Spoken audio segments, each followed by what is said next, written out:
All right, guys, we are live. Thank you very much for joining me today, taking time out of your day to join me live for this hangout session, for the sessions here.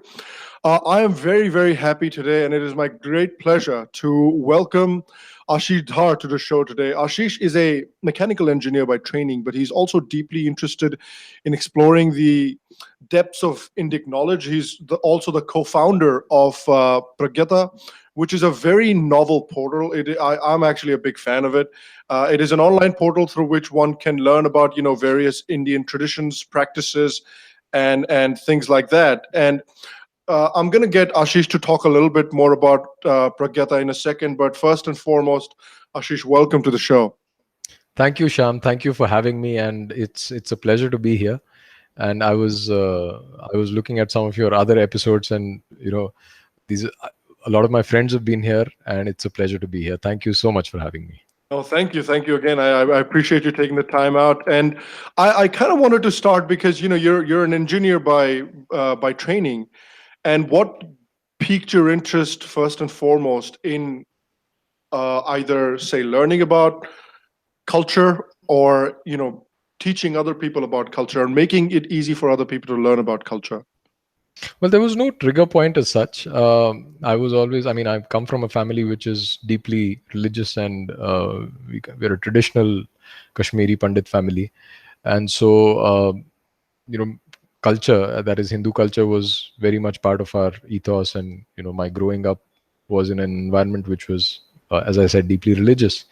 But as it happens with most people, I had a phase. I was a phase of teenage rebellion and stuff. But that happens everywhere. That's Yeah. that's a universal trait. So when I started working in the industry, in the engineering industry, I had a long stint there. I mean, a fairly long stint of about 8-9 years in automotive and management consulting, and which is when I decided to go the entrepreneurial way, and I started a adventure travel company first, because that was something that I love to do. I mean, trekking is something that I still continue to. It's a passion of mine. So. Right. But there were certain problems with the model and stuff, and in a couple of years, I decided to move on to something else. And as it so happened, I was in talks with my ex-boss about a different initiative that he had in mind. And while we were talking about it, the idea of Pragyata emerged. And I had no idea that he actually wanted to collaborate with me, and as in he wanted to sort of invest in it and let me lead the initiative. Wow. But that's what he told me, and then that's how Pragyata got started. So it was basically, it was quite spontaneous that way, nothing planned really.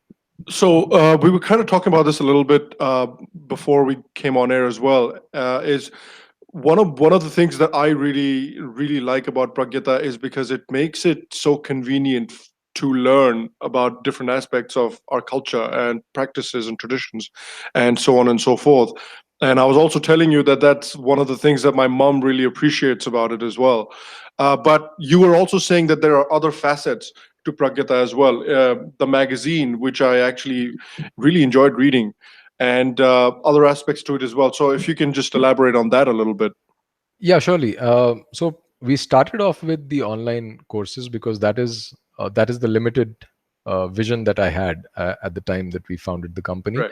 And the initial idea was that we would just set up a technology platform and do a little bit of curation of content. Right. But when we stepped into the field, we realized that there is absolutely no support structure, there is no ecosystem, there is no institutional support, academia. There is almost nothing in the name of cultural studies or Hindu studies. And so there were no people that we could just go to and say, "Ki, here, take this platform and start teaching online." So we had to really do stuff from the scratch. We either acquired a lot of courses from other labels, or did we started from recording it and then editing and all that. I remember we used to go with the green screen and all the tamjham leke jate the kayon ke ghar pe. There is Dr. Shashi Shekhar Toshkani, with whom we did a course on Kashmiri Shaivism.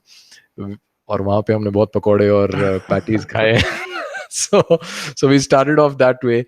And um, and then I had this idea that we could start a magazine, because we were in touch with so many scholars Right. and so many knowledgeable people, and I thought that we could also give them a platform where they could speak, where they could write. Right. Once that happened, that was like a sort of a turning point, because the magazine section really gained a lot of traction. Right. And especially with a couple of articles, like we did one on Agora, and there was another one on Islamic, comparison, a comparative study. So Right. these were very, very well written articles by people, uh, and it really caught on. And from then we started adding further content, like different types of contents, video interviews, podcast. Although I've been guilty of not doing podcasts as regularly as you do, but we still try. So that was the other side, and this is basically the online presence. This is what people know Pragyata for mostly. But as I was telling you before the show, this is really the tip of the iceberg, because most of the work that we do is behind the scenes. And it so happened that we, as I was talking to people, as I was meeting a lot of people, like-minded folks, uh, a lot of opportunities came by, where Pragyata's access to scholars and the kind of work that we were doing, it could be used in other areas. Like, for Right. example, with Indic Collective, we are their operations partner, and we're helping out with the non-legal research that folks like Dr. Konrad Elst and Jaydeep Prabhu is doing. We also have a lot of interns coming who do a lot of non-legal research, historical research, philosophical studies on, and then present reports, which can then be transformed into, or used for building a strong legal case Right. for various civilizational causes. Uh, we are also in talks with other platforms and other such initiatives, where I mean, although we're getting started soon, but I mean, it would be improper of me to name it before actually signing a contract Sure. or anything. So yeah, so that is the kind of work that Pragyata is doing right now, which is not really, where it is not at the forefront. Uh, uh, this is work which is happening behind the scenes, but I think that this is a more consequential role that we are playing in the whole movement, that we represent, that we are a part of.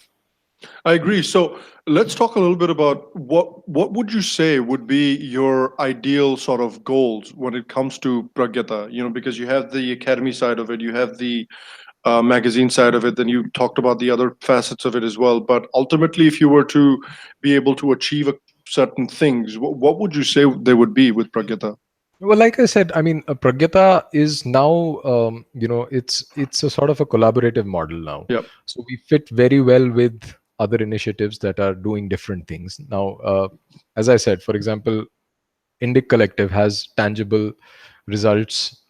It's result oriented in a certain direction, that is legal battles, and so our contribution to that naturally becomes that we manage the whole non-legal side of things well, and we are able to contribute towards towards strengthening the legal battles.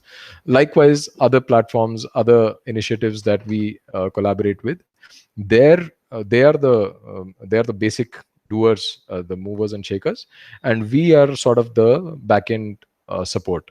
So their success is our success, so to speak. Right. So I want to shift focus a little bit about and talk about you a little bit and your heritage and your where you come from as well. So you're a Kashmiri Hindu, like you said yourself earlier, and I you were from Kashmir. You were born in Kashmir. That's correct, right? You were born Yes, in Kashmir, and absolutely. I now was born in Kashmir. and currently you don't live in Kashmir right now because of, I think, reasons that people are very well aware of.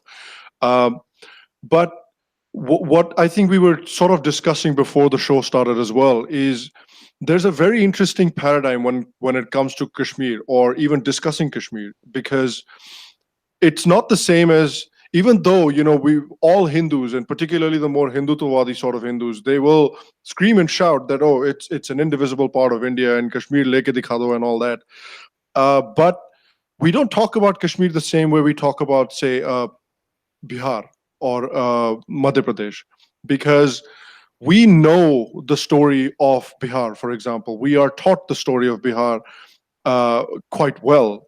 well as you can in the Indian education system. But the story with Kashmir is very different because we all know that, oh, there's a problem with Kashmir, that there's a major issue with Kashmir, and there's all these things happening in Kashmir, but we don't really know Kashmir as well as we could. And as I was saying before as well, it made it crystal clear when I watched one of your talks. I think it was for the Center of Indic Studies. I will provide the link to that in the YouTube description. So I think people that are watching here should really, really, really go check it out.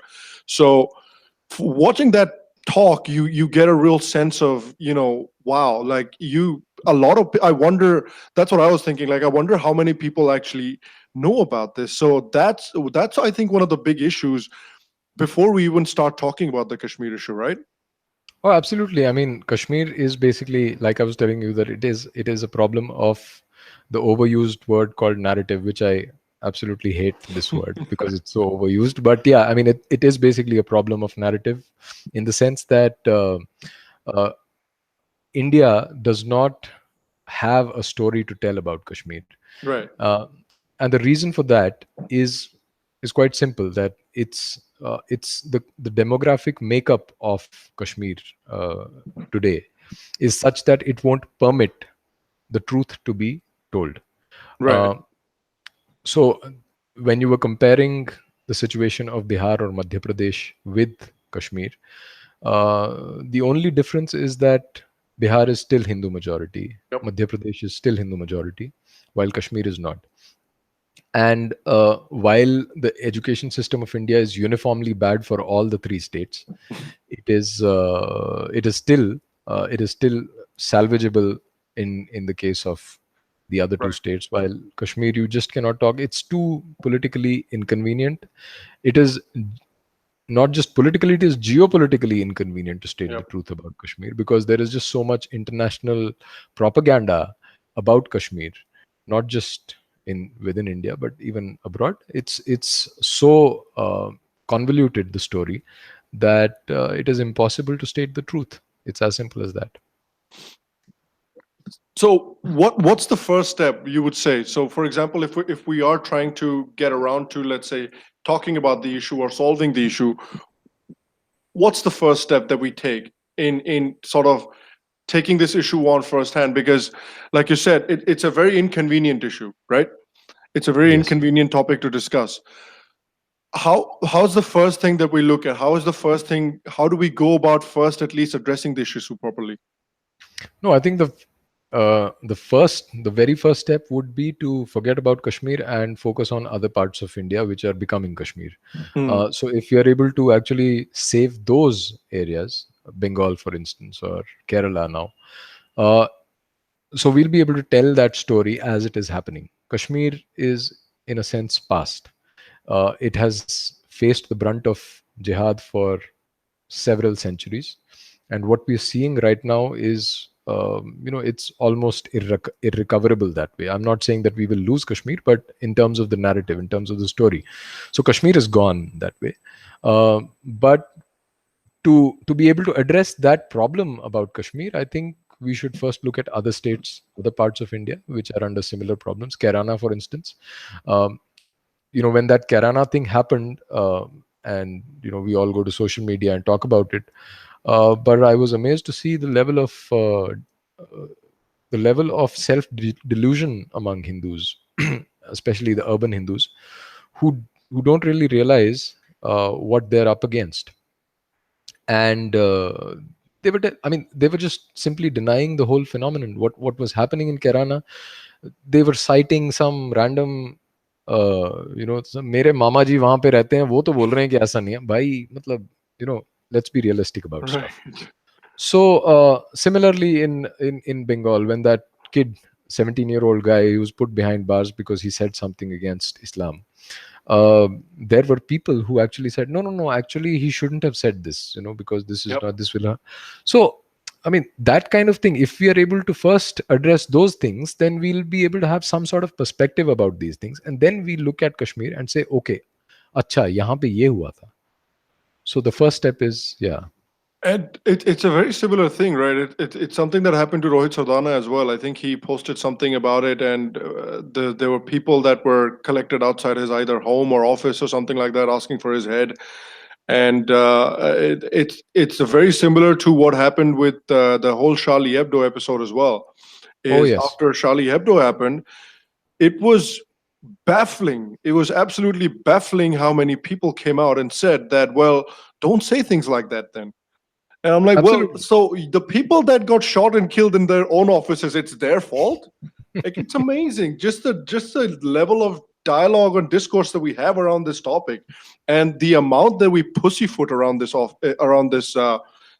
topic is just incredible. So I think you're right. The first thing is just at least acknowledging that there's an elephant in the room. Otherwise, the elephant is just going to keep trampling us, and we're going to be like, what?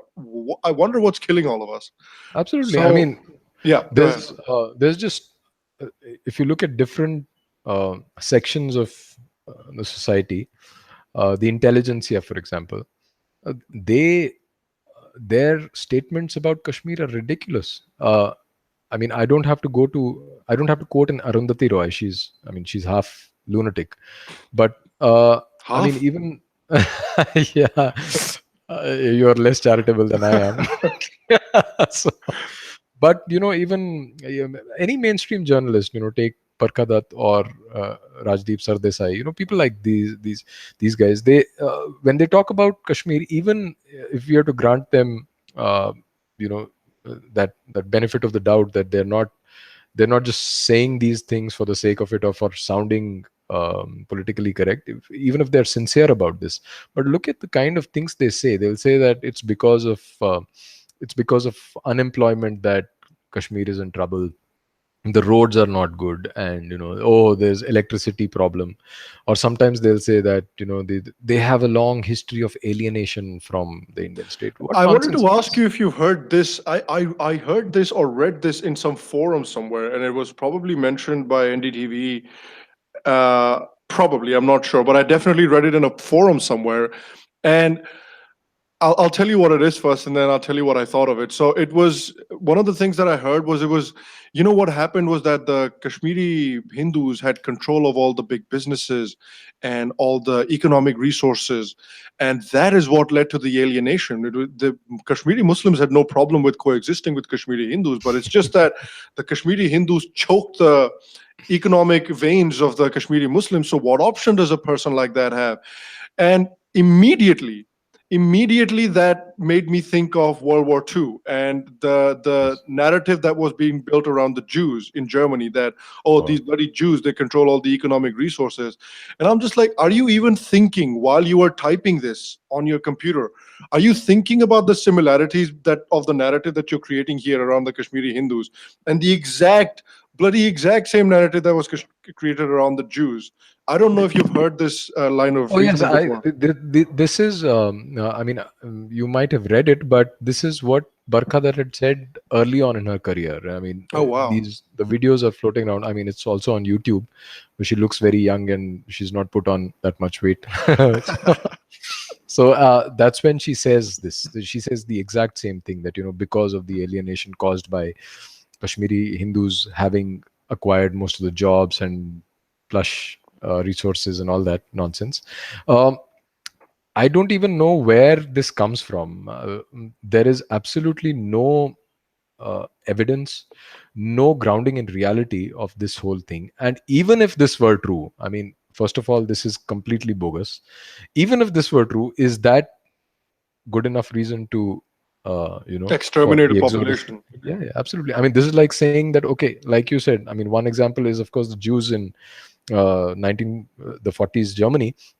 The other is the Hutu versus Tutsi conflict in Rwanda. I mean, they had the exact same thing Yep. to say, right? And here we have a mainstream journalist who calls herself a messiah for the oppressed, and she's saying this is just absolutely mind boggling.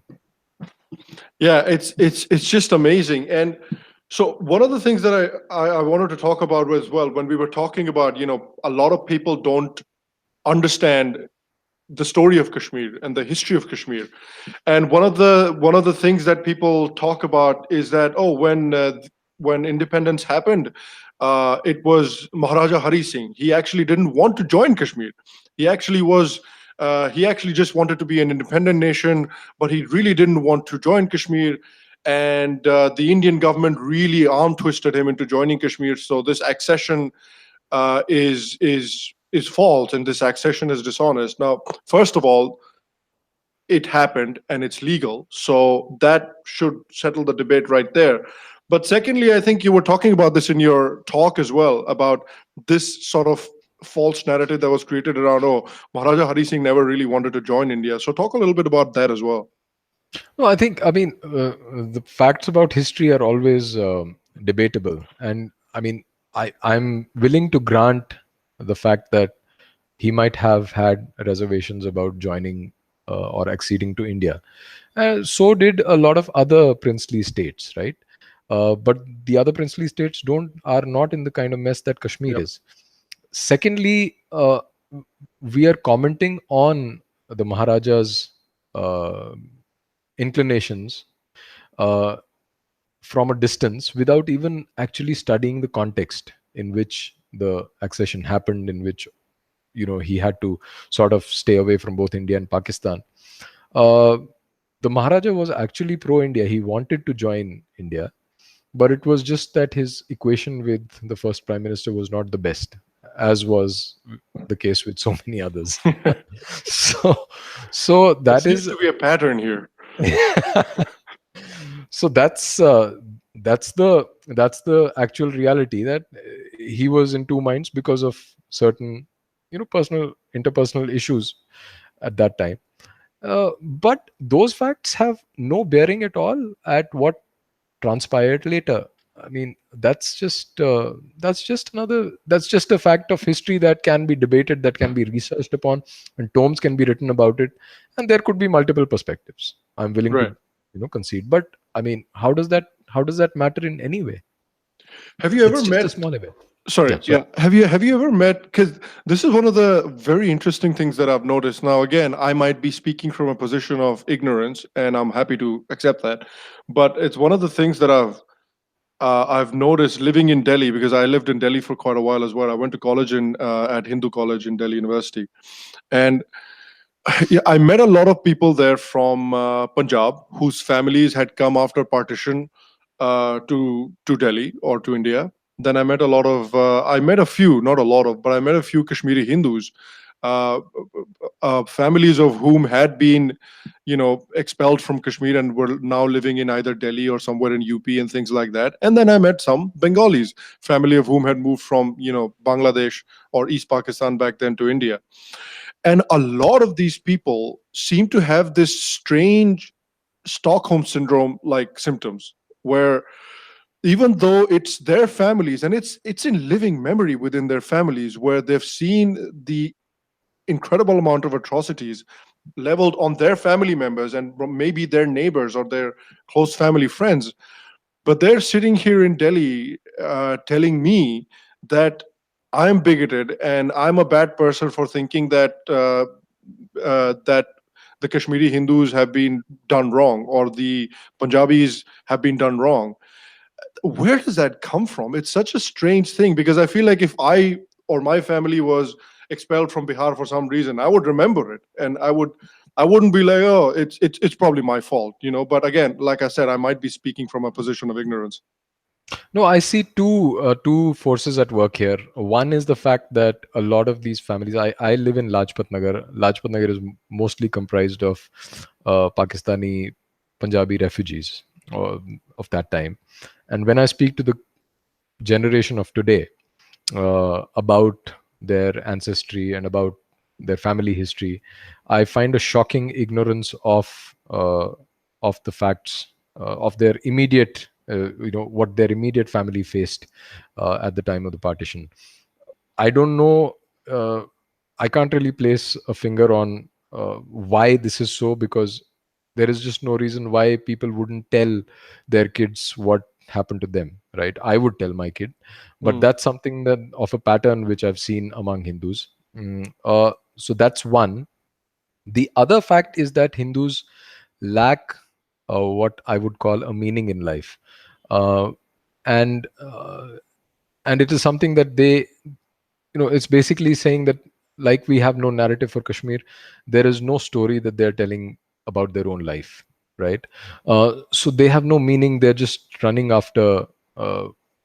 I mean, I'm not disparaging that. I mean, it's Sure. important to earn money. It's important to have a good job and all that, but that's all there is to their lives. And if you compare that uh, with a Muslim, with an average Muslim, uh, they have deep convictions. They i mean they know that they're driven in a certain way, and they can go to any extent to fight for their ideals.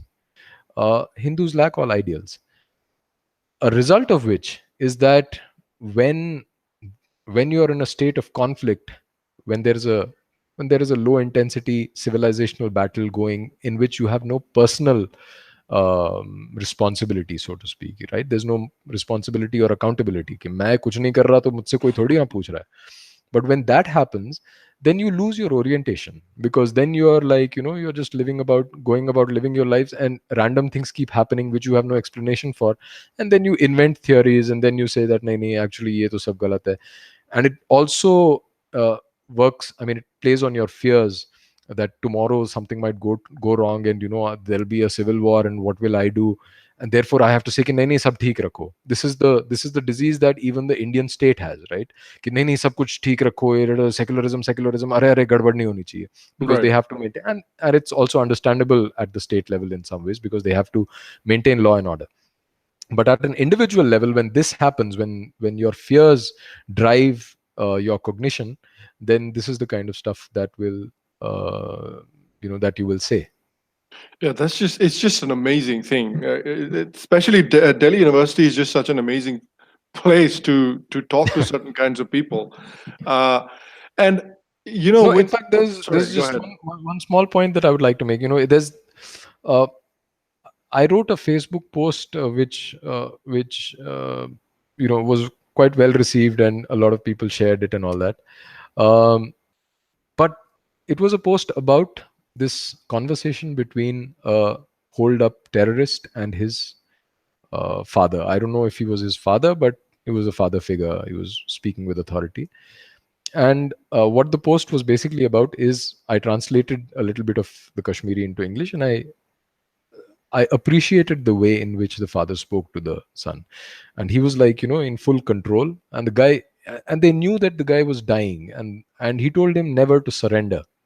He told him that you will go with your head held high. You've led this, whatever, this struggle, this freedom struggle or whatever, and you've been true to your cause, and you will get a place of great, privilege in the afterlife and all that. Now, this is something that would give an objective listener or a viewer goosebumps. Forget about the ideology they come from. Forget about whether, forget about the caricaturing that goes on, ki ye to 72 hoors and all that. But just imagine this conversation, this last conversation before someone is dying. This is something that you have to give them credit for. And unfortunately, there are some people who simply don't get it. They would say that, oh अच्छा, अब हमें इनसे सीखना होगा, कि अब हमें terrorist से सीखना, हम अपने बच्चों को टेररिस्ट बनाए. टेररिस्ट बनाने की बात नहीं है. It is about meaning. Forget about what their aims are. Forget about the philosophy that drives them. It is about that. And that is something that Hindus must learn to emulate. Yeah, that's so true, and that's Learning such a from good the point. learning from the enemy is an honorable thing to do, is my small point. It's such a good point as well, because they, you were talking about meaning. You were talking about a population without meaning, and that's such a it strikes right at the heart of. And the reason it strikes so heavy is because it strikes right at the heart, is because like you said, whatever you say about those guys, but they have meaning. Well, at least they believe they have meaning. At least they believe that they have a purpose. And you see that to some extent with sort of the Israeli state as well. You see that meaning in those people. They're a tiny fraction of the Middle East, a tiny fraction of the population, surrounded on all sides by people that would like nothing else but to see them dead. But they are there, and they are living in that place, surrounded by those people, making a great life for themselves, and ready to be go down on their shields or go out on their shields because they have meaning. They have a narrative for their civilization. They said, "This is our Absolutely only home, and we must defend our only home." And true. I feel for Hindus, they have that feeling that this is our only home, but they don't feel the gravity of the situation yet that the Jews feel, because the Jews have been through something so insane that they realize it. The problem with us has been, I feel like we would have realized it after, sort of in the 1800s, when we were starting to push the Muslims back out, or the Islamic, kingdoms back out.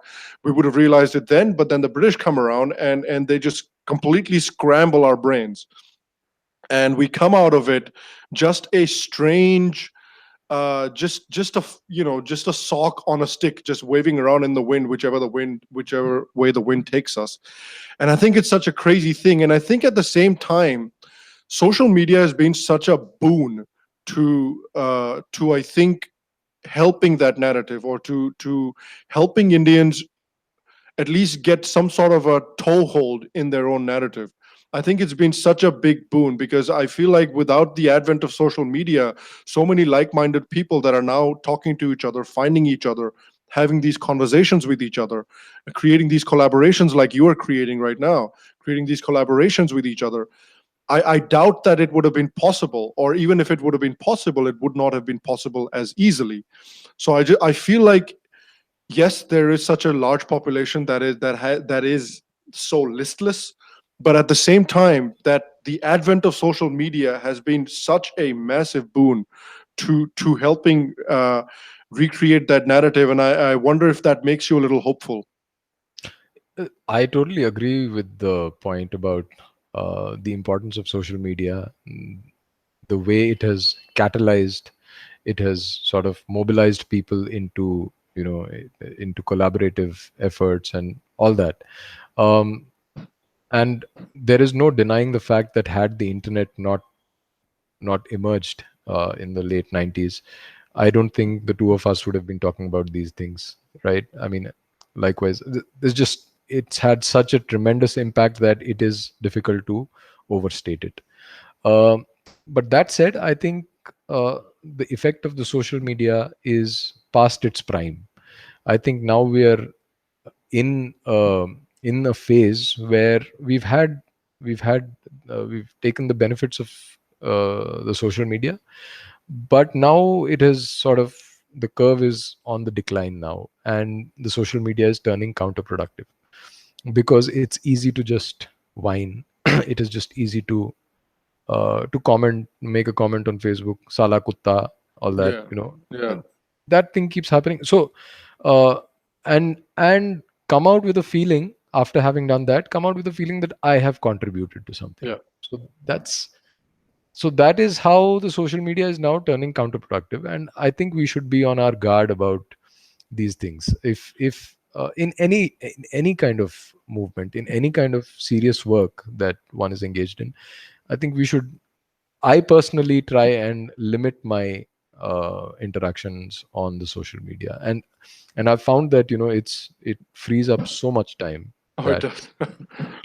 absolutely. It really does. Like, think about it. Think about somebody like, it's such a funny feeling, because I have a very small account on social media, but there are certain like bigger accounts, and I just feel like how they might think, because sometimes somebody writes a little something to you which you don't agree with, which you're like, oh, that's very unfair, and you just think about it for 10 minutes. You have this, like, I remember this is a couple of months ago. I had this whole long like reply typed out, and I was about to press send, and then I just take a second, and I'm like, what am I doing?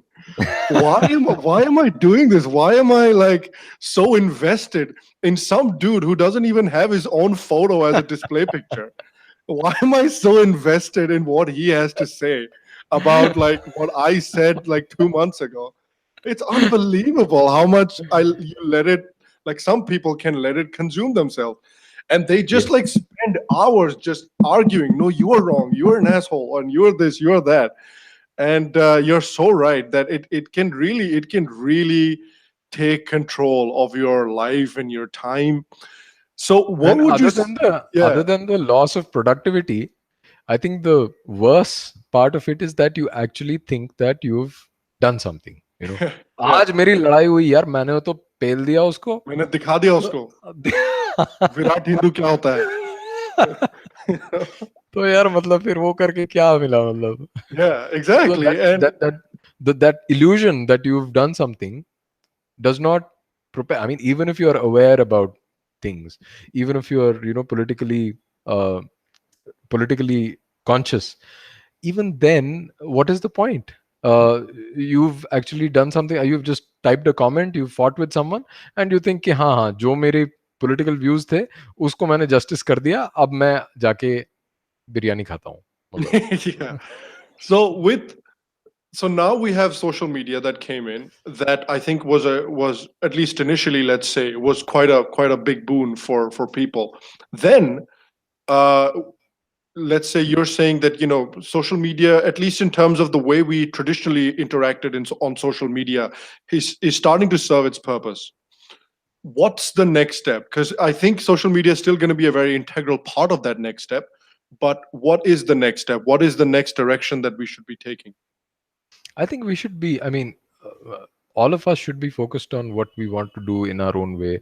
If I were to quote the Gita, we will have to find our swadharma and do that. Whatever we are good at, try and invest more time and effort into honing our skills and contributing to whatever we think is. So basically, creating meaning. I mean, in terms of a generalized statement, it would be to create our own personal meanings in life and aligning with the civilizational cause. It's as simple as that. If you have 2 hours to spare, uh, rather than just fighting with someone on the social media, you might as well see what you enjoy doing and try to align that with the larger cause that we all are involved in. Right. Absolutely. I think that's a good point. And I just want to take a second and I want to thank Shashank and Yash for your contributions, guys, to the chat. I really appreciate it. And if you guys have any questions that you'd like me to put to Ashish as well, just let me know in the live chat over here if you have any, and I will put them to him towards the last 20 minutes of our chat. So just ask me, and remember that I've not forgotten, and I will put them to him a little bit later as well.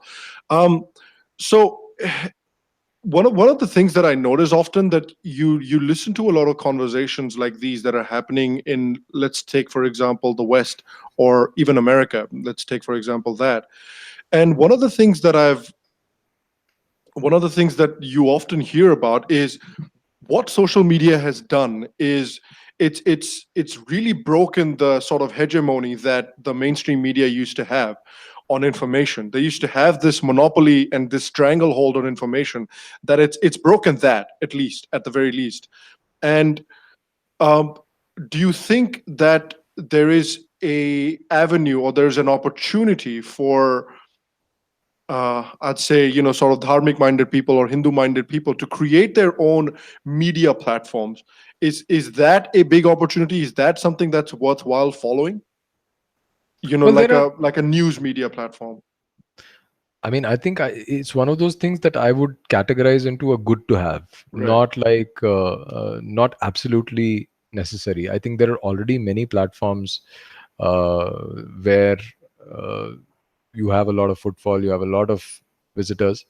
Uh, so having a media platform as such, even you even have purely Hindu centric media channels now, Sudarshan News, for example. Right, right. So you already have all that, but I think the critical area which would make a lot of difference, in my opinion, is to reach out to the masses, and sort of not not restrict ourselves to echo chambers.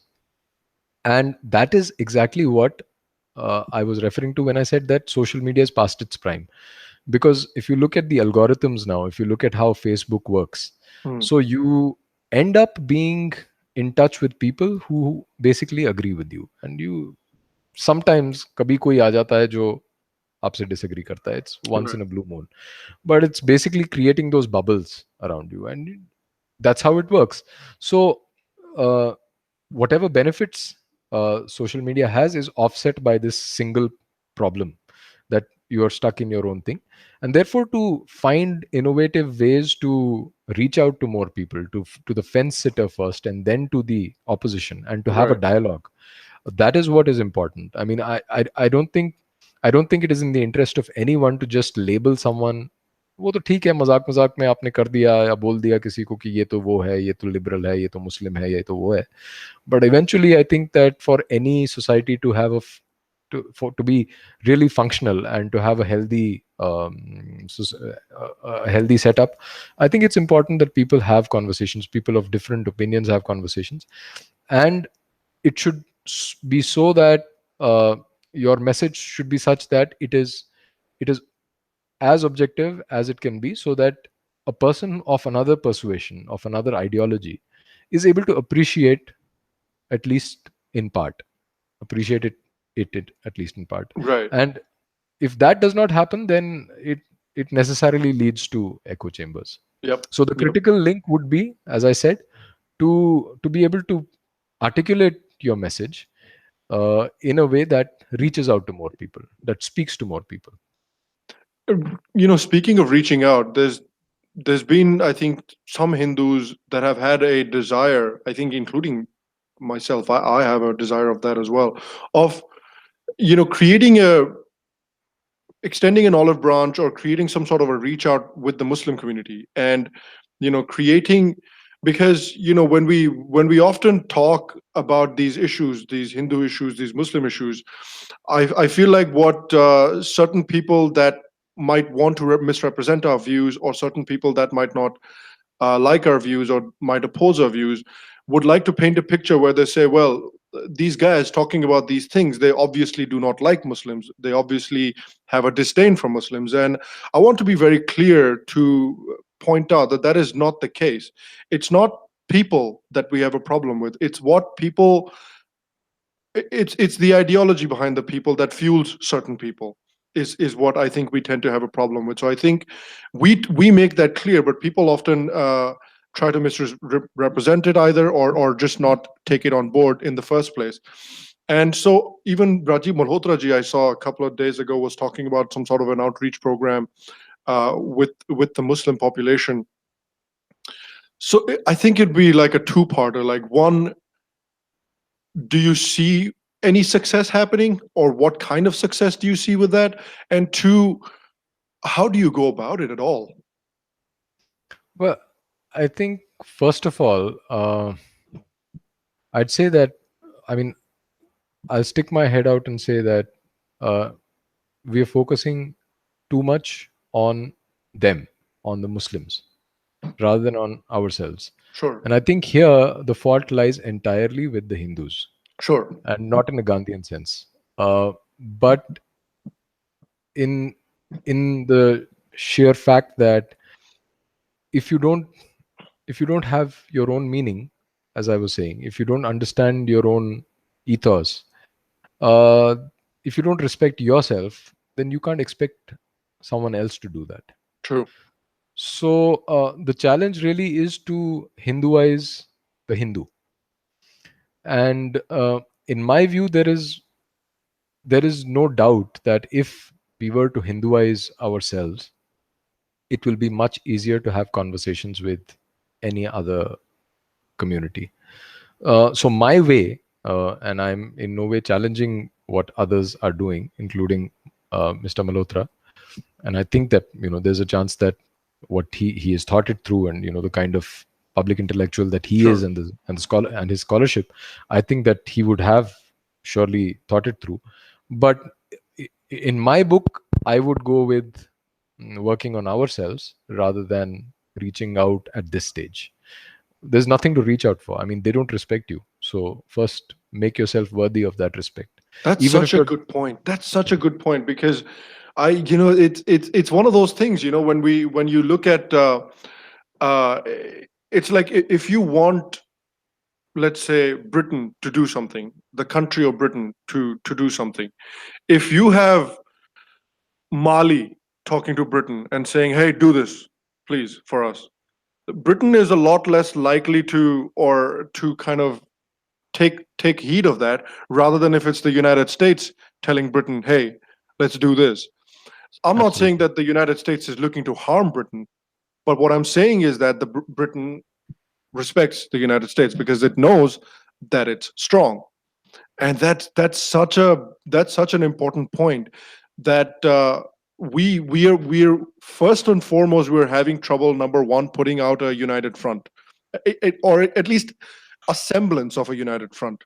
That's the first thing that we're having trouble with. So we need to first get our own house in order, and I think that's such a great point. That And in fact, I mean, since we were mentioning Rajiv Malhotra ji, I think one of his books, I think his second book, Being Different, that has that is a hugely influential book, and that's the message that the book has is exactly what I was alluding to right now. In that, it's about being different, it's about who you are, it's about embracing your identity. And in fact, our civilization, the Hindu civilization, or call it the Indic civilization in a broader sense, is actually different from everything else. And unless we embrace that difference, unless we say that, here, I mean, this is how we are, this is how we are different from you, and let's have a dialogue now. uh, unless we do that, how do we even expect that anyone would, would respond favorably, or would look at, or would deem it fit to speak as equals? Which is the same thing that I was saying in another way when I said that, we need to learn from the enemy. I mean, I'm not talking about enemy as Muslims, but in terms of, let's say, adversary. We need to learn from an adversary. If they have certain values they live by, we have our own, and for a dialogue to happen, we should be on an equal footing. Right now, they don't even think that we are worthy of a dialogue. right, that's very true. I think that's a very good idea. And with there was a very interesting bit I read somewhere, where I think Subramaniam Swami was talking about a potential solution to the Kashmir issue. I don't know if you heard or read about it. Where he was talking about resettling the Kashmiri Hindus back in Kashmir, and then posting a certain, resettling also a certain number of ex-servicemen and women, uh, and giving them like a stipend to be able to live themselves and take care of themselves over there. And what kind of a realistic solution do you see for Kashmir? Well, I mean, the closest that I've been to a seat of power is the India Gate. So so I don't really know the kind of pressures that people at that level deal Of with. course. Uh, and so, I mean, I could sit on my armchair and say that, well, the Indian state should do this, and they should. To me, it does look like a reasonable solution. Okay. And in fact, the only political solution to the problem is to scrap Article 370 and to change the demographics of the place. But this is a hugely controversial solution, or a suggestion to make. So therefore, that is something that I would refrain from commenting on Sure. further. Um, but I think that I mean, what could be done right now, and from the perspective of a Kashmiri Hindu, is that the only claim that India has over Kashmir is the Hindu roots of Kashmir. Um, and we are living symbols. Our community is a living symbol of that connection. Uh, and when we are in 2018, we're already 28 years past the Exodus. And every single day we are losing touch with our identity. Our culture is getting destroyed. So that's something that is not for us to take care of. We as a community cannot, because we are scattered. We're not Right. just scattered in India, we're scattered all across the globe.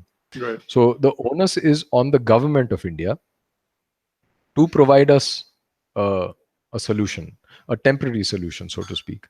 There were demands for a separate homeland within Kashmir, which is a union territory carved out of the Kashmir Valley, which has a full flow of Indian constitution. It was also called Panun Kashmir, and there were some other nomenclatures also, where we said that, okay, look, give us that thing back because हमारा अधिकार बनता है कश्मीर पे, तो हमें वहाँ settle कर दो और हम फुल इंडियन कॉन्स्टिट्यूशन के साथ एक यूनियन टेरिटरी में रहेंगे.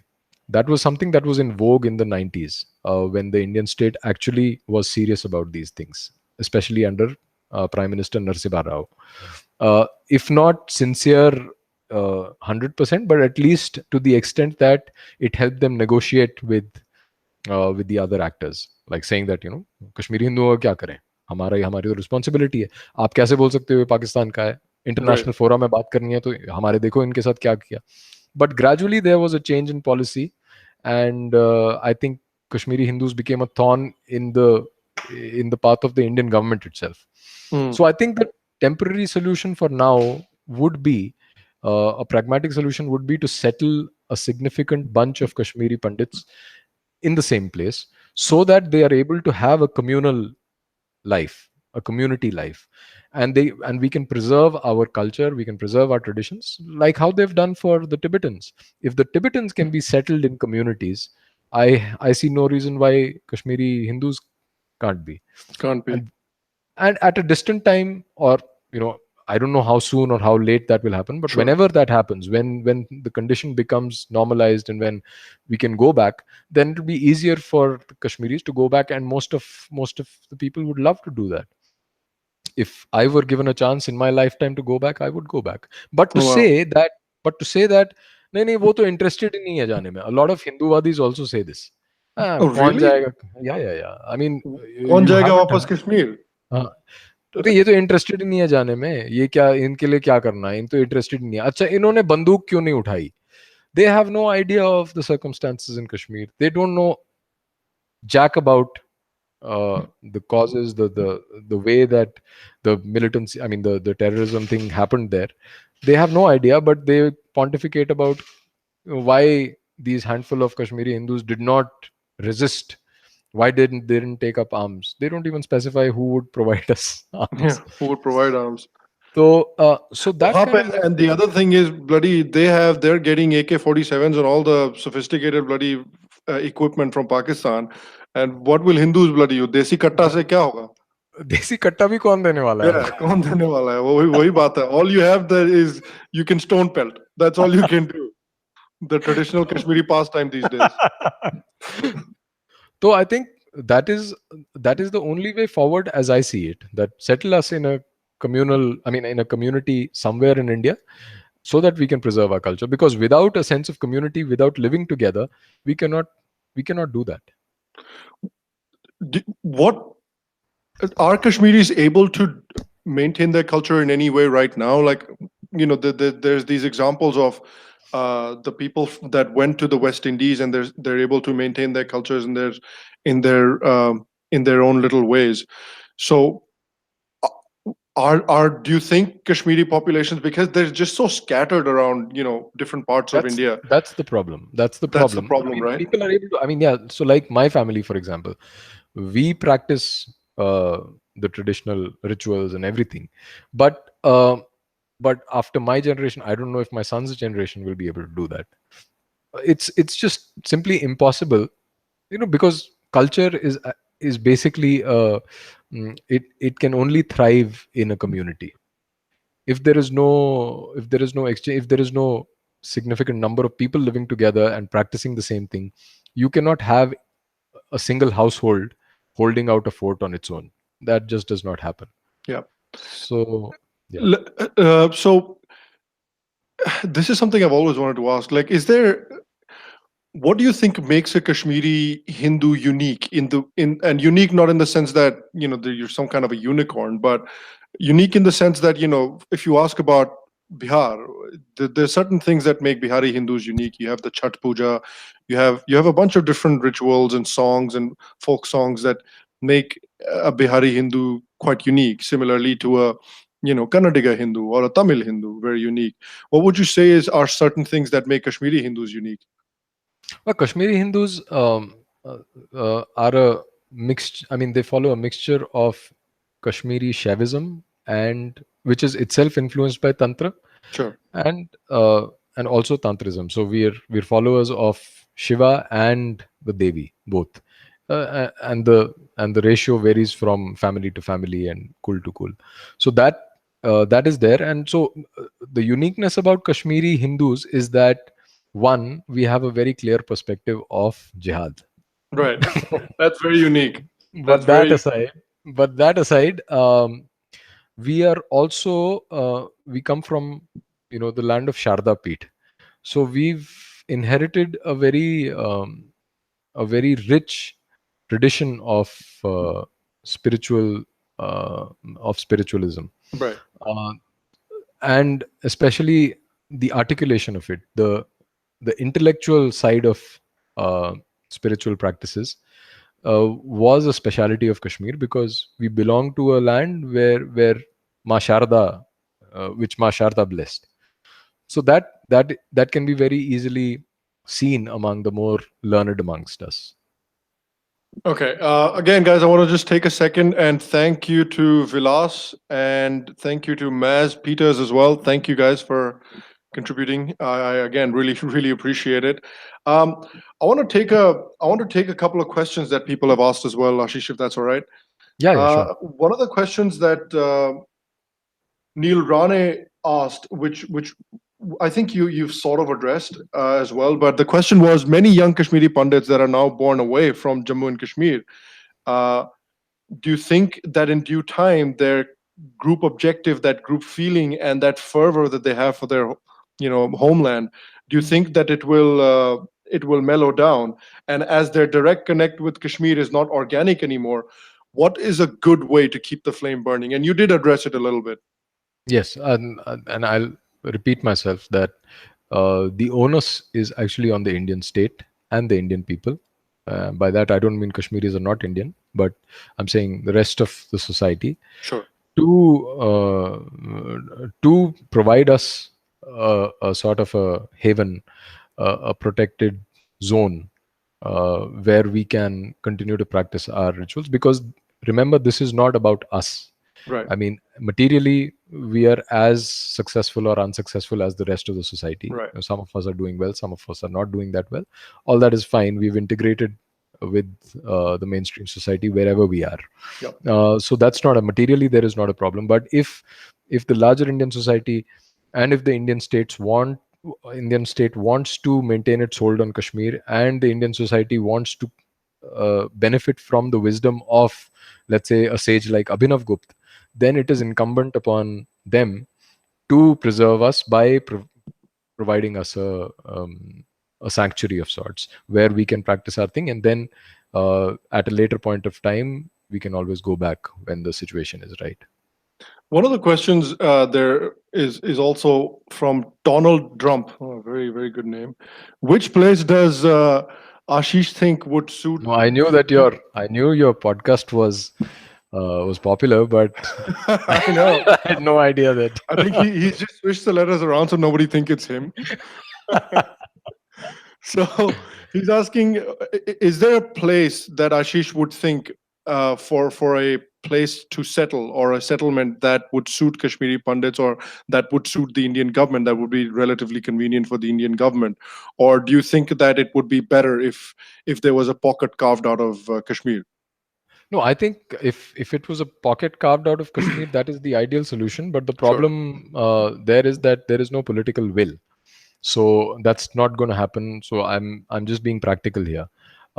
And the next best thing is, of course, to settle us somewhere else. And my personal choice would be Uttarakhand or Himachal, Right. given the similarity in the In geography. yeah, but anywhere would do.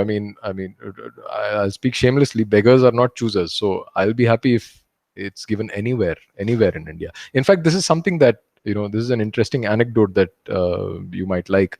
So my dad was part of a delegation to the then Prime Minister Narasimha Rao, as a part of a Kashmiri Pandit delegation, and after all the formal discussions happened, and they were having tea. And my father asked him very candidly, "Sir, आपने हमारे बारे में क्या सोचा है? अब ये सब तो बातें हो गई, ठीक है.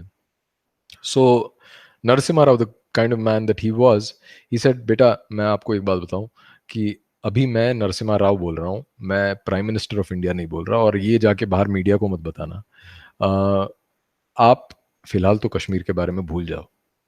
अ, तो माय फादर सेड कि अच्छा तो फिर हमारा क्या होगा. तो ही सेड भारत बहुत बड़ा है, आपको हम कहीं ना कहीं सेटल कर देंगे कम्युनिटी में, community Wow. Form. But it's unfortunate that that never happened for whatever reasons. He also did not have a very long term after that. But that was the most pragmatic thing to do even at that time. Yeah, it's incredible. Even like, soon after something like that happens, it's I can only imagine what you would feel like if you're part of that community and something like that happens to you, and the top leader in your country says, this, Abhi, we can't resettle you. We can't we can't help you go back to your home. That's a very crushing feeling. Like I can't imagine if somebody in my family had to hear that. No, you can't go back and live in Bihar again. That's a Yeah, very crushing true. feeling. Yeah, true. But I mean, I think that most people actually realized it by that time. I mean, Okay. this was 3 or 4 years after the exodus, so most people realized that Okay. Kashmir is a goner now. Wow. So he was only speaking the truth, which everyone acknowledged. Right. Another good question, I think, is from Akshat Thaplial. He's asking, do you know any Kashmiri Muslims who have gotten around to maybe exploring their roots and, either have explored their roots or after exploring their roots have felt even a semblance of remorse for what their population has done? There are many, and I wouldn't want to name them Sure. only because it's unsafe Yep. for them to be publicly named like this. But there are several Kashmiri Muslims who do acknowledge their uh, roots. Not just acknowledge. I mean, that's pretty much a well-known fact.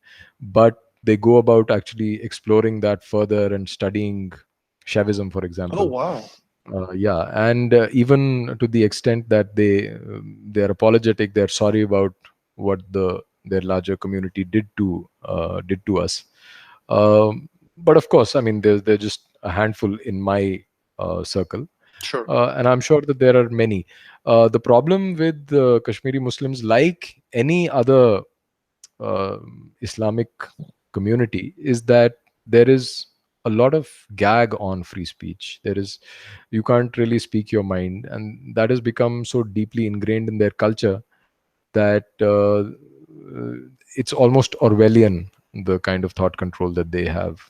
So it's difficult to find such people. But if, like I said, if there is more assertiveness from Hindus, that is going to change. Does that give you any encouragement or hope for the future? Well, it does. It certainly does. I mean, if you meet people like that, if you come across their writings, then it actually resurrects a bit of humanity, and it gives you a sense of optimism. Anyone would feel good to hear such a point of view. I mean, it's almost a heroic thing to say for them, It is. but kudos to those that do. And the reason I think this question is really good as well is because a few weeks ago I had a chat with this guy who lives in Britain but is from Pakistan originally, and one of the things that he said stuck with me just like glue. He said that we always in Pakistan there's this general belief that okay we separated from the Hindus because we didn't want to live under the thumb of the Hindus and so on and so forth. So we moved away from the Hindus. But after we moved away from the Hindus, we've really, as a country, been struggling for an identity. We don't really, as a country of Pakistan, we don't have an identity. We have an identity when we're facing India in cricket or when we're having a war with India.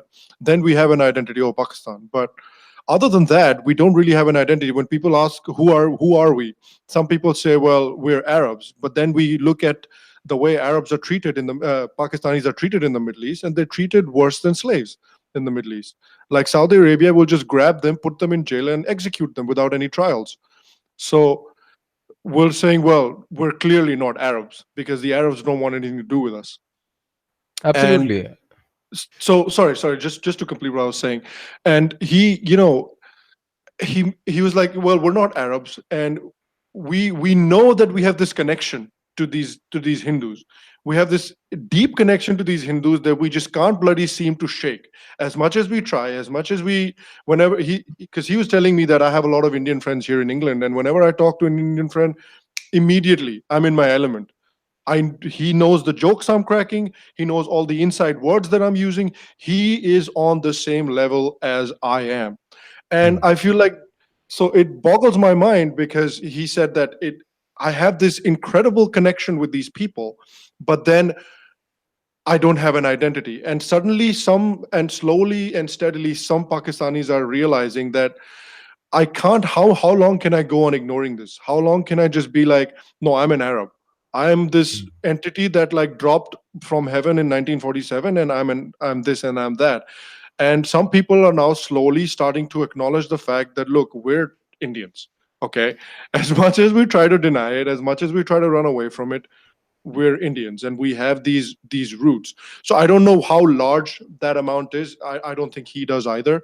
But he said it's a significant amount of people, at least that he's aware of, and that gives me a little bit of encouragement. That gives me a little bit of hope. Now, I'm not saying it's going to happen tomorrow or even in the next bloody 100 years.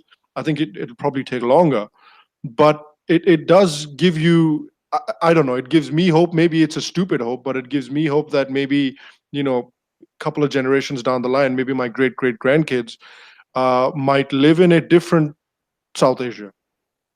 Absolutely. And, you've triggered a very interesting thought in my head, which is to, draw parallels um, with the general psychology of these organized religions.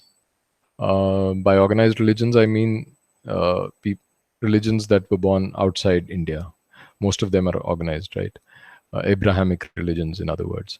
Uh, so there is this tendency of waiting. You either wait for the Messiah, or you wait for the Judgment Day, or you wait for, I mean, in their secularized form, you wait for the utopia to come. Uh, so there's this happiness that is derived from awaiting an ideal. Uh, that is a pattern that is followed even in their political struggles. Right. So, Kashmir, for example, most people, when they think about it rationally, uh, there's gags on speech, but people still think. So I hope. So when they think about it rationally, they do realize that their future is not with Pakistan. They do realize that Azad Kashmir is a pipe dream. They do. Absolutely. I mean, who on, I mean, which sane person would actually think that uh, Azad Kashmir would survive even half a day Oh, without sure. I mean, Pakistan like we actually do, but annexing? I sometimes wonder if like people have that level No, no, of no. brainwashing. They have absolute clarity about these things. They know that this is not happening. But because of their psychological makeup, which has been fostered by their religious upbringing and indoctrination, they are happy to wait for the azadi to come. This is like communists waiting for the utopia and causing strife everywhere. Yeah. I mean, look at the pattern. You have communists who will say that no, we will create hell on this earth just to get to heaven. That's, that's what they talk about, right? So increase this class consciousness, make it unbearable so that people end up coming on the streets. There'll be a revolution, and then we'll get uh, to the utopia. Similarly, in Kashmir, it's impossible to live with India. It's very bad. We want our Azad Kashmir, so we will come on the streets. We will throw stones, and it is in that awaiting that final state, that ideal, that that lies therein lies their happiness. So this is a deep psychological problem which is propagated by the religious beliefs themselves.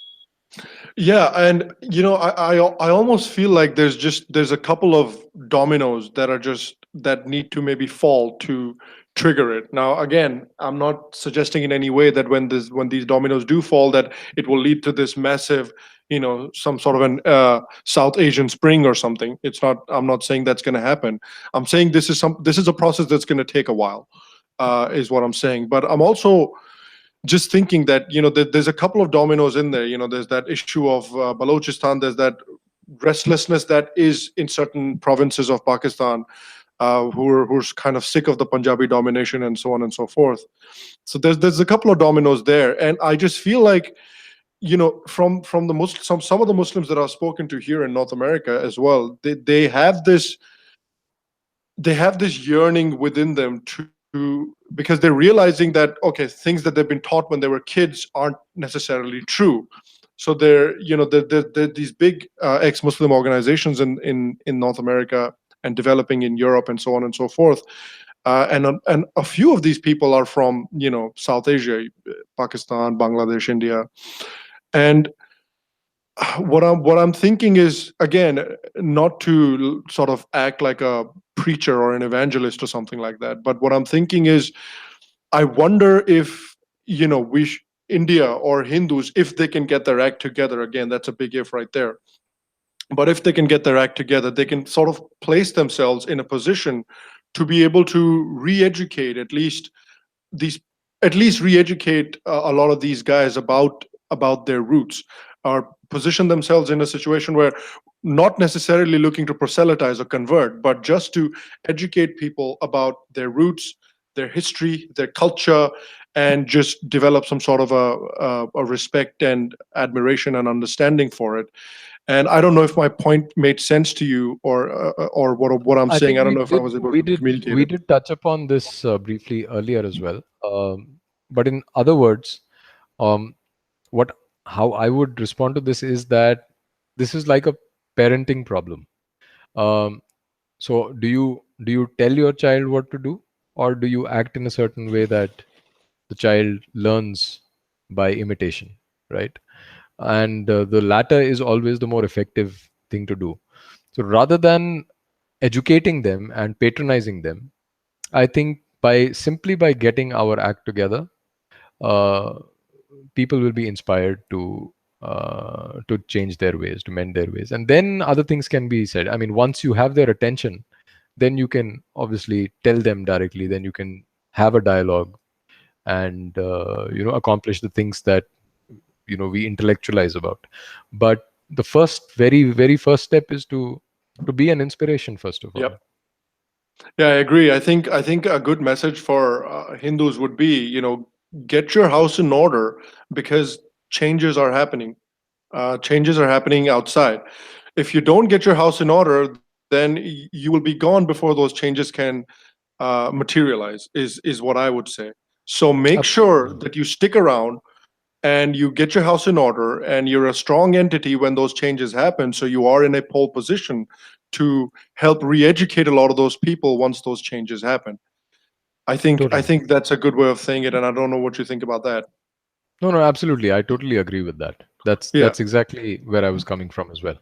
Okay, I'll take one last question from the audience as well. And one last question was from, whoops, it just slipped away from me. It was somewhere here. It was about if you think, Ashish, that trifurcating Kashmir is a good option. I'm not sure who it was by, but I will find it and I will credit you. Uh, Trifurcating Jammu and Kashmir. Yes.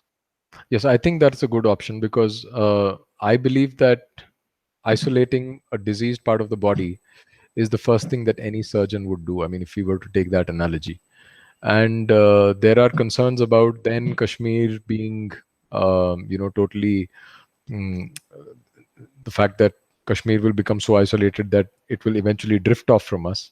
But I don't think that it is going to be that simplistic. I mean, Kashmir is still alienated. Kashmir is still anti-India.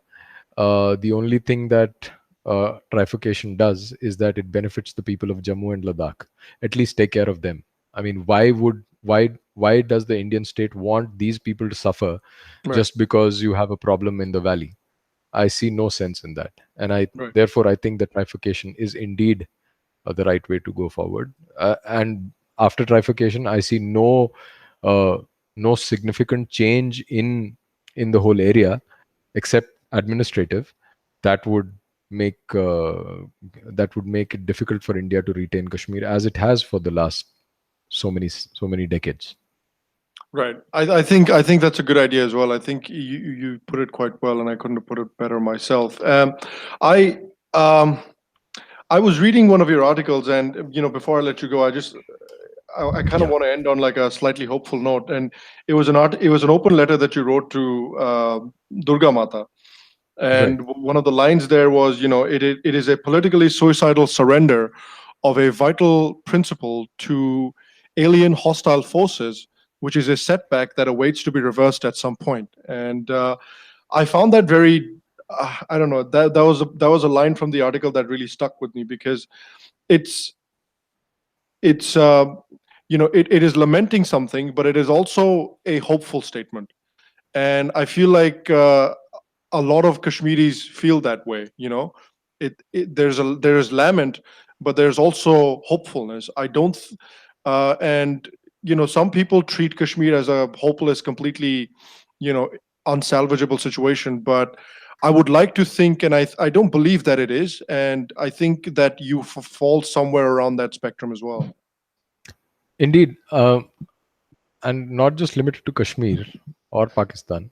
But I think that, I mean, there is not an iota of doubt in my mind that India is on the rise, and that India is destined to lead the world again. There is a change in the air. The winds of change are blowing, and these are historical changes. These are changes in consciousness. I mean, it's not just happenstance that you and I are talking. It's not just coincidence that so many collaborations are happening. Stuff which is not driven by the government, spontaneous spontaneous collaborations, spontaneous efforts and initiatives that have springed up in the last so many years. These are not things that just happen on their own. It's because there is a change in the air. And about that part, I have no doubt at all.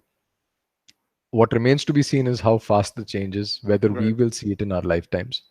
But India is here to stay, and with that part, I completely agree. It's just that we have to do our bit Do our part to, first. yeah, and we have to contribute to that. We can't just sit on our armchair and say, India तो 5,000 10,000 साल पुराना है जी, ये तो कहाँ जाने वाला है. Yep.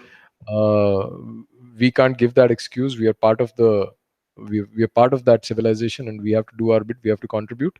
But having said the same, I think it would be a little indulgent on our part to say that we are actually greater than what gave birth to us. So I think Oh, that sure. that's certainly going to happen. We will play our very, very minuscule microscopic part in it, and that is just how things are meant to be. But I think that Bharat Mata ki jai. ek- we are we are going to be on the top again. And Well, let that's I that's mean, that's very चाहे great. कोई Sorry. supremacist हो या कुछ हो या whatever people say, intellectuals को बात करने की आदत है. That's how it is going to be. Well, good, good. It's always good to see that kind of confidence, and particularly from, if somebody who has seen true persecution and still maintains that sort of a positive outlook, then there's no bloody excuse for anybody else in India not to have that Well, outlook. India is a special place. Yeah. India is not just a piece of land. I think our the way Indian nationalism or the Hindu nationalism, how it differs from any other supremacist cult, is that first of all, it's not a supremacist cult, and secondly, that it is based on a principle that is not just material. It's based on a spiritual principle. It is based on the fact that India is a kshetram. It's blessed by the divine, and this is what most of us believe. It's a language which is intelligible to us, and a lot of people who are alienated from us, who are the civilization's own children but are alienated, they may not get it, but it's a fact that we are a blessed land, and just being born here is a blessing, and that's how I look at it. No, that's fantastic. I think that's a great way to conclude our chat today as well.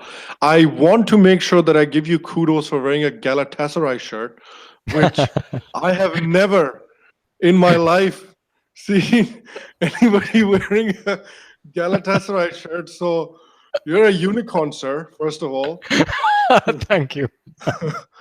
I don't know what the story behind the Galatasaray shirt is, because No, yeah, a lot of people have told me this yeah. actually, but this is not planned. This is something that my wife gave to me. Oh, okay, okay. And yeah. So I usually don't. I mean, this is a secret that I'm letting out. I don't do my own shopping. My wife does. तो जो मुझे मिलता है मैं पहन लेता हूँ. It's But fantastic. I I noticed was it. I could I only was see like the top half of it. So I was trying to figure out initially, ये है क्या? कौन सा club है ये? पर मुझे बहुत लोगों ने बोला कि ये मेरा फेवरेट है तो I can also claim कि हाँ मैं पहनता हूँ. There we go. That's fantastic. So, I couldn't end the episode without giving you kudos on being an absolute unicorn. So Thank no, you. again, Ashish, thank you so much for taking the time out and doing the chat today. I really had a fantastic chat with you today, and I hope we Same can here. do this again sometime. Absolutely. Same here. It was a pleasure speaking to you. And before we go, I think I must, to your fans, not to you. I mean, I can take liberties with you, but with your fans and your subscribers, I called you middle-aged in the morning. Oh, did you? On my, my Facebook post, I wrote that, there are two middle-aged men who are going to talk without realizing that you're actually quite young. Yeah, So, yeah, I get that all the time. I've been looking like I was 35 since I was 16. So, no, your haircut, yeah, hairdo does not help. yeah. No, I'm a big fan of Gandhiji, so I make sure to emulate him. Excellent. Yeah. So no, and guys, please make sure to go follow Ashish ji. His Twitter is provided down below. Go check out Pragyata. I'm a big fan of Pragyata. Please go check it out. It's a great portal, great magazine. It's a great work that they're working on right now. So make sure to go take a look at that. Whoever's watching here today live. If you enjoy this, please let me know your thoughts about our chat in the comment section down below. If you enjoy what we do here on the Sham Sharma Show, you can also make sure to subscribe to the show's channel down below as well. Guys, again, thank you so much for joining me. Thank you to Ashish as well. I will see you guys for the next episode. And until then, stay happy, stay healthy, and I'll Thank see you, you Sham. soon. Thank you.